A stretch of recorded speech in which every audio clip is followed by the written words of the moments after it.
홍준표 이거 재미삼아 나머지 20분 동안은요 재미삼아 할 이야기들이에요. 첫 번째, 홍준표가 유여해한테 주막직 주모 같다고 했다가 최종 대법원의 판결 600만 원 배상 판결 받았거든요. 새날의 유여해님 소감이 어떠십니까? 저는 주먹집 주모가 아닙니다. 당황스럽지? 우리 새날도 캡처를 하죠. 이게 왜냐면 네. 농담처럼 하는 건데 SNS상에서 무책임하게 이렇게 막 막말하는 사람들이 있습니다. 지금 이게 SNS에 관련된 판결이거든요. 예를 들어서 누가 빡치면 변호사 동원하면 그 사람들 이런 식으로 물어줘야 될지도 몰라요. 지금 이 건에 대해서 정치인들이 이런 발언하는 건 옛날 같으면 그냥 농담이고 누구나 그렇죠. 할 수 있는 얘기입니다. 하지만 이게 성인지 감수성이나 그 명예훼손에 관련된 법률이 강화됐기 때문에 이제는 이런 말 하나도 지금 대부분 최종 판결이 난 거잖아. 600만 원 물어야 된다. 그때 그 유여해한테 이 홍준표가 선을 잡으면서 성희롱을 했다 이렇게 이야기하니까 홍준표가 성희롱 할 만한 사람에게 해야지라고 또 여기 다 법물려고 600만 원 물어내게 생겼는데 대법원 확정 판결을 받았거든요. 근데 이 양반은 그런 식으로 한 것도 돈 안 내잖아요. 아, 그렇죠. 예전에도 그 돈 한 번 안 내고 버틴 적이 있어요. 네. 대법원 확정 판결을 받아도 2천만 원인지 1천만 원인지. 이제 법률가들이 계속 장난하는 거죠. 그러니까 이거 뭐 못 내라고 버티면 강제 집행하는 방법이 좀 이렇게 그 찾기 힘들거든요. 그러니까 법률 잘하는 사람들은 뭐 우리랑 좀 다릅니다. 사는 세계가. 그리고 류여의 이름도 어려워. 이 친구는 그 얘기를 좀 하면 이 여자가 이제 그런 유명한 농담을 했었죠. 유명한 얘기를. 자기는 도서관에서 공부하느라고 미인대회를 못 나갔었다. 잠깐만 기침 좀 합시다. 그 얘기 나도 했던 것 같은데. 친구들 미인대회 다 나갈 때 자기는 공부하느라 미인대회를 못 나갔었다. 그러니까 나는 홍준표 스타일 때문에 그러는 건데요. 지금도 보면은 그 가벼운 입이 있잖아요. 그러니까 이 뭐 홍카콜라라고 표현하지만 사실은 그게 이제 소위 말하면은 이 막말을 지지하는 입장에서 보면 사이다 또는 콜라라고 표현하는 거거든요. 그러니까 막 지르는 거예요. 상대에 대한 배려 없이. 그 홍준표의 막말이 대선 특히 지방선거를 망쳤단 말이야. 이미지가 그렇게 돼가지고. 근데 홍준표 최근도 그렇게 하고 있잖아요. 그러니까 이게 센 발언이라고 하는 게 홍준표는 절대 바뀔 수가 없는 부분이 그거 같아요. 김종인 뇌물전과자라는 표현 써버리잖아요. 직선적으로 그냥 던져버리잖아요. 그 습관을 바꾸기는 어려울 거예요. 특유의 특성이기 때문에. 그러니까 김종인 입장에서는 얼마나 빡치겠어요. 그 싸움이 확전됐습니다. 지금 누구랑 주로 제일 많이 붙었냐면은 정진석하고 붙었어요. 그러니까 정진석하고 홍준표가 그 대한민국에서 가장 그 끈끈한 유대관계를 자랑한다는 고대 인맥입니다. 그리고 아마 나이가 한 6, 7살 차이 날 거예요. 정진석이 60년생이기 때문에. 근데 둘이서 정치적으로는 도저히 화해할 수 없는 말들을 주고받았습니다. 어제 뉴스 기사로. 그러면서 정진석 너는 자민련 출신으로 여기 와서 그러니까. 뭐 그런 얘기까지 하고 홍준표는 정진석 홍준표에 대해서 심한 막말을 했어요. 제가 딕션을 지금 생각을 못해서 나이값 뭐 이런 얘기했죠. 그 제가 찾아내겠습니다. 네. 조금만 기다리십시오. 얼마나 심한 얘기를 했었나. 홍준표가 그런 사람이다 보니까 그나마 지금 대선 주자 3위가 됐어요. 이낙연, 이재명, 홍준표. 그러니까 우리 입장에서 얼마나 행복해. 지금 이런 자가 나름대로 대선까지는 못 가더라도 대안이 없으면 결국에는 김종인 뭐 지금 비대위원장 안 받는다고 하잖아요.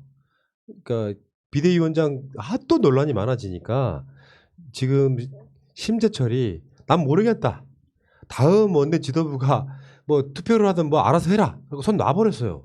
결국엔 비대위원장이 지금 확정이 안 된 상태로. 그럼 안 되는데.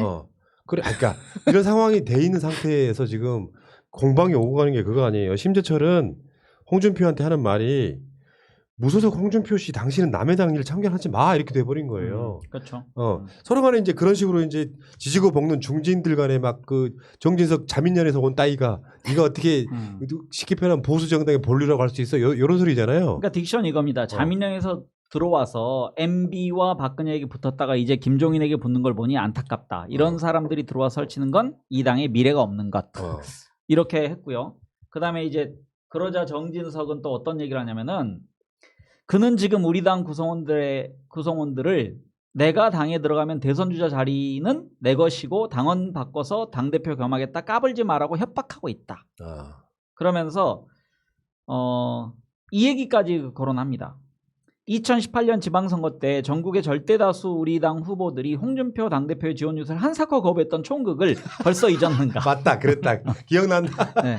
그러니까 저는 정치적으로 두 사람은 이미 갈라졌다고 생각해요. 그렇죠. 그러면 지금 홍준표의 입당이 불가능합니다. 정진석은 아마도 당대표나 원내대표 둘 중에 하나를 역할되면 자기가 하겠다고 했거든요. 그리고 최고 선수를 자랑합니다. 그러니까 지금 국회에서 최고 선수는 박병석 6선이에요. 그다음에 나머지 5선들이 최고 선수인데 정진석 이번에 5선 됐습니다. 그 정진석의 이런 발언의 그 기저에는 뭐가 있다고 생각하냐면 지금 공주적에서 자기 아버지 정성모가 했던 6선, 자기 5선, 11선이거든요. 나는 원래 우리 그 보수당의 귀족이다. 근데 홍준표의 그 패밀리를 좀 까는 겁니다. 그러니까 학교 선배지만 천것이 와서 거기다 우리 당에도 지금 못 들어오는 사람이 와서 이 당에서 뭐 감나라 배나라 한다. 그래서 이 당의 주인은 나 정진석이고 당신은 지금 입당할 자격도 없다라고 얘기하는 거거든요. 무소속이야. 결론 내겠습니다. 그래서 제가 좋아하는 건 뭐냐면 그럼 홍준표가 가만히 있을까? 이번 대선에 분명히 나옵니다. 어떤 형태로든. 그래서 무소속 연대를 하든 아니면 미래한국당에 들어가든 그래서 야권의 대선 주자는 또 분열될 것이다. 네. 그러니까 이 정도 되면은 사실 홍준표는 분당해서 창당해야 된다고 생각합니다. 본인의 자존심이 있지 이런 소리를 듣고 참고 있으면 안 된다고 생각합니다. 고품격 이간질 방송 새날입니다. 근데 이게요, 나는 결론적으로 말하면 난 반대로 봐. 나는 두 사람의 생각과는 완전히 다른 게 봐요. 그러니까 일단 그 정치인들의 특성을 이해 못하는 생각이라고 생각해. 주목받는 것 자체가 중요해. 애들한테는. 정진석도 홍준표도 존재감 살리는 게 중요하고 심재철도 이제 의원직을 꺼져가는 불이긴 하지만 마지막으로라도 홍준표는 남의 당 일에 참여하지 말라 이렇게 이야기하는 거는 이슈가 되는 거는 일단 즐기는 상태라고 일단 보고요. 대선 주자라는 게 뭐 있어요? 그 장에 대선 주자가 마땅히 한 사람이 없으면은 홍준표 못 세우겠다고 난리를 치겠지. 그러니까 그 부분은 뭐 정진석이 안 받아준다고 해서 안 받아주는 문제도 사실 아니고 정치인들 웃기잖아.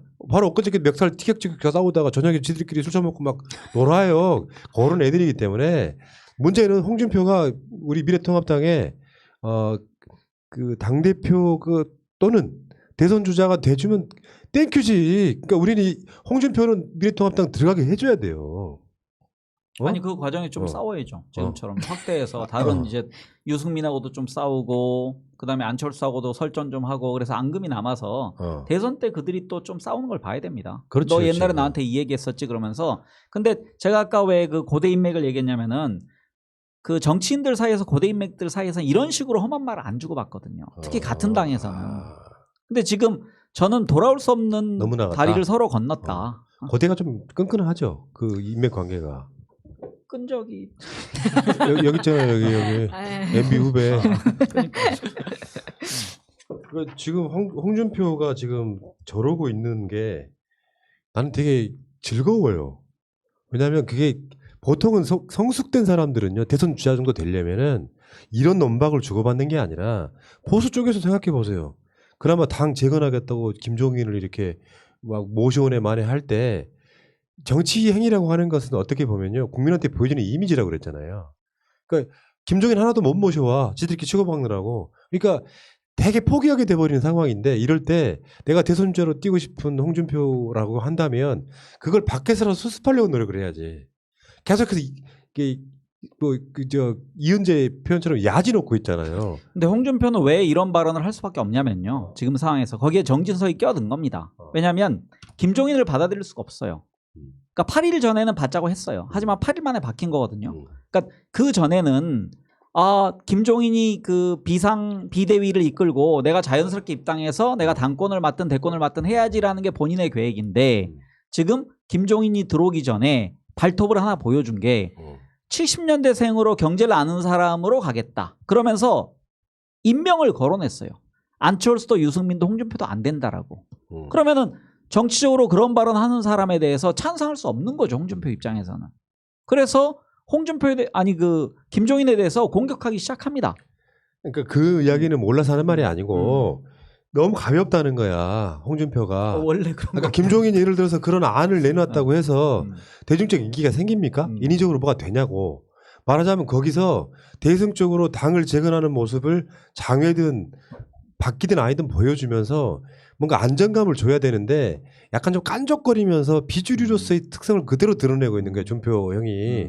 그러니까 그런데 그렇게 대중적인 노출이 많아지면 사람들로부터 지지도는 높아져요. 왜냐하면 대안이 없기 때문에 대선 주자고 3위까지 올라갔잖아요. 그러면 이게 눈덩이처럼 불어난다고. 황교안한테 빠졌던 표가 홍준표로 가는 거야. 황교안이 약간 모질 같았잖아요. 홍준표는 그나마 사이다 같은 것도 있잖아. 그래서 어느 정도 홍준표가 자기 단단한 지지율을 확보해버리잖아. 그러면 다른 사람이 그걸 또 깨고 올라오기가 쉽지가 않은 거예요. 결국에는 30%도 못 되고 40%도 못 되는데 15%짜리 보수 정당의 그 1위 주자를 유지하고 있으면 다른 주자가 올라오기 힘든 상태로 지지고 볶으면서 이상한 분열이 생긴다고. 그러니까 홍준표 자체는 너무 존재감을 과시하다 보니까 전반적으로 봤을 때 보수 정당의 미래를 망치고 있는 거예요. 이 상황에서는 김종인이 뭐라고 하든 안정된 모습을 보여줘야 되는데 특유의 스타일, 유효혜한테 주먹 같다고 발언하던 그 스타일이 그대로 유지되고 있다는 것이 내 분석인 거예요. 그러니까 이제 비교되는 거죠. 우리 쪽 그 가장 유력한 주자와 품격이 대단히 비교되는 사람입니다. 그러니까 홍준표도 좀 그랬으면 좋겠고 더 이상 올라오지 못할 것 같긴 해요. 그러니까 이게 지금 미래통합당은 당명을 바꾸고 김종인 비대위를 세우고는 하나도 안 중요해요. 대권 주자를 키워야 돼. 아무리 쇄신이 되면 뭐해. 대권 주자가 없는데. 제가 직업별로 좀 분류하면요. 그러니까 지금 그 정진석은 가장 꼰대 기질이 있는 기자 출신이에요. 근데 그거보다 그 막말, 험한 얘기를 많이 할 수 있는 사람이 홍준표잖아요. 홍준표가 검사하잖아요. 그것도 강력부 검사였거든요. 그러니까 주로 다루던 사람들이 자기가 사회에 입직했을 때 다루던 사람들이 주로 깡패입니다. 그러니까 그 당시에는 무조건 뭐 일단 들어오면 검사실에 들어오면 일단 때리고부터 시작했던 그런 관록이 있는 거예요. 너거 때리고부터 네. 시작해. 20대 확. 그러니까 그 습을 못 버린 거죠. 정치권에 들어와서. 그래서 그 사람의 그 사회 경력이 그만큼 중요한 겁니다. 나중에 맞아요. 세상을 바라본 습관. 눈이. 네. 시각이 그럴 수밖에 없는 거예요. 아무튼 재밌는 상황이에요. 무소속 홍준표는 남의 당 일에 참여 말라. 원칙적으로 맞잖아. 그리고 이게 홍준표가 주류로 다시 들어가기는 험난한 과정을 거칠 거예요. 지금 당장 뭐 우리 그냥 보통 내피셜은 4명이 당선됐으니까 미래 통합당으로 가겠지 싶지 않아요. 지들이 자기들만의 뭔가가 있는 상태에서 감정의 골이 있고 황교안 같은 권성동이나 윤상현 등을 잘라낸 홍준표도 마찬가지고 잘라낸 그 주류가 물러나지 않는 한 또 돌아가기 힘들고 되게 복잡한 과정을 거쳐요. 그러니까 이게 간단치가 않죠. 지금 부소속으로 된 김태우 포함해가지고 나름대로 그 당에는 거물급들이잖아. 이런 사람들이 돌아가는 과정도 험난할 거고 아마 1년 안에 돌아가기 힘들 거예요. 아마 내후년 정도 대선 임박해서 돌아가지 않을까. 이렇게 되면 또 홍준표 장외에서 자기가 마치 그 비공식 당대표처럼 행동하잖아 지금도.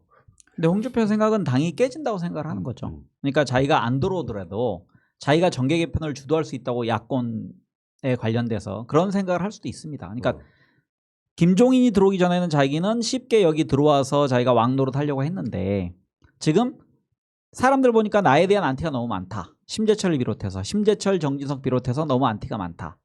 그러면 내가 거기 안 들어가서라도 밖에서 기다리는데 이 당은 깨질 수 있다. 그럼 나를 그 지역 구도도 있기 때문에 나를 중심으로 어차피 모일 수밖에 없는 것이다. 지금 야권은 그런 계산을 할 수 있습니다. 홍준표. 이분이 지금 그 여론조사 지지율 빌 받은 거예요. 그렇죠.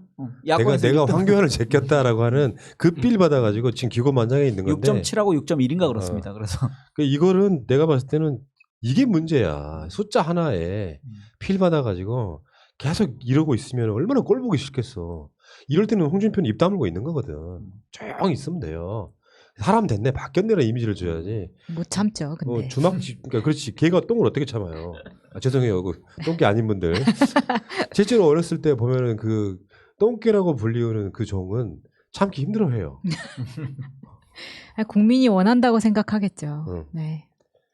되게 웃기는 상황인 것 같고요. 재밌어요. 그러니까 우리가 지금 보수 정당을 이렇게 바라본 적이 별로 없었죠. 역사상 보면 되게 무서운 장면이었고 뭔가 모략을 꾸밀 것 같고 우리보다 거대 정당이었는데 소수로 전략하니까 이 사람들의 실력과 민낯이 그냥 그대로 드러나는 것 같죠.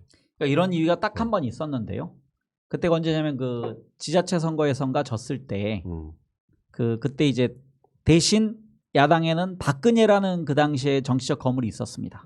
그래서 박근혜가 천막 당사 만들고 그러면서 완전하게 회복을 해요. 그리고 그 뒤에 나중에 선거는 다 연승을 합니다. 근데 지금은 지도자감이 없는 거예요. 당을 그 비대위 하나 만들 수 있는 능력이 안 됩니다 지금. 그래서 비대위를 만들기 위한 비대위를 만들어야 돼요. 그 정도로. 공감. 비대위를 위한 비대위. 진짜 공감해. 요거는 연예계 무슨 어떤 드라마보다 재밌고요. 지금 장르로 말하면은 민주당 같은 경우는 초반에 그 뭐랄까요, 그 가족 드라마 느낌이 좀 있고요. 미래통합당 같은 경우는 약간 개콘 느낌이 좀 있고요. 이러니 무슨 사람들이 일반 연예인 프로그램을 보겠어요. 거기에 비하면 우리 민주당은 이제 거대한 항공모함처럼 옆에 그 구축함, 호위함 이런 거 끼고서 뭐 위에 정찰 위성도 있고 뭐 그러면서 순항하는 모습입니다. 그러니까요. 근데 그런 모습들을 보고 있으면은 일단 이 사람들이 저렇게 망가지는 걸 즐기고 싶어요. 근데 이 홍준표 같은 자들이 존재함으로써 재건이 훨씬 어려워진다는 거죠. 원래 재건을 하려고 하면 입 닥쳐야 될 사람들은 조용히 있으면서 마음에 안 들어도 끝까지 밀어줘야 돼요. 그리고 재건된 데 지지고 볶고 싸워야 되는데 재건 자체를 못하게 비대위를 위한 비대위가 필요하게 만들어버리면 안 된다는 거지. 홍준표 화이팅이다 진짜. 훌륭하다 진짜. 내가 그랬잖아. 그 총선 끝나고 얼마 안 있었을 때 내가 만든 방송 제목이 그거였어요. 홍준표가 돌아온 것이 미래통합당의 불행의 시작이다. 홍준표까지 날렸어야죠. 그래야 뭔가 불협화음이 사라지면서 재건이 빨리 될 텐데 이 가벼운 입이. 그러니까 날리고 싶었죠. 황교안 입장에서는 제가 황교안에게 정치 운수를 하면요. 그러니까 황교안은 그 날리고 싶었습니다. 홍준표를. 그래서 공천을 계속 안 준 거고 그 황교안은 계속 비례로 버텼어야죠.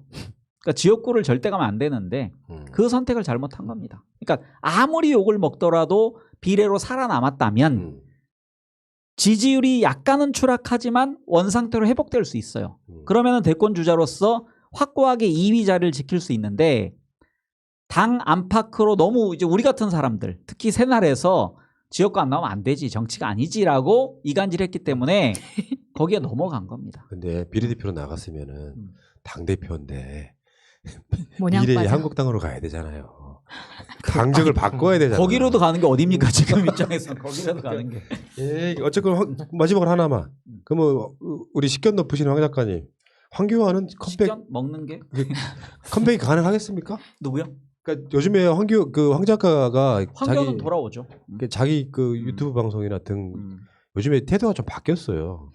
전문 정치 패널 분석가처럼 지금 계속 하고 계셔가지고 고개를 여쭤보는 정 안 어울리는. 이렇게 여쭤보는 거예요. 저는 황교안 돌아온다고 생각합니다. 어떻게 돌아올 수 있어요? 지금 당이 해체되면, 그러니까 저는 당이 그 많이 빠져나간다고 생각하거든요. 그러니까 지금 그 구심점이 좀 없어요. 그럼 원심력이 발휘될 겁니다. 그러면은 가장 큰 변수를 저는 미래한국당으로 봐요. 미래한국당은 절대 그 미통당과 그 결합하지 않는다. 왜냐면은 원유철이란 사람이 자생력은 없지만 어쨌든 지금 19석을 가지고 있는 원내 정당의 보스입니다. 굉장한 힘이에요. 그러니까 특히 비례대표들을 좌지우지할 수 있는 막강한 힘을 그 옥새를 가지고 있습니다. 그럼 여기에 서로 탑승하려고 노력할 거예요. 그 중에 하나가 황교안일 수 있다. 그러니까 왜냐하면 홍준표의 막말 지겹지 않느냐.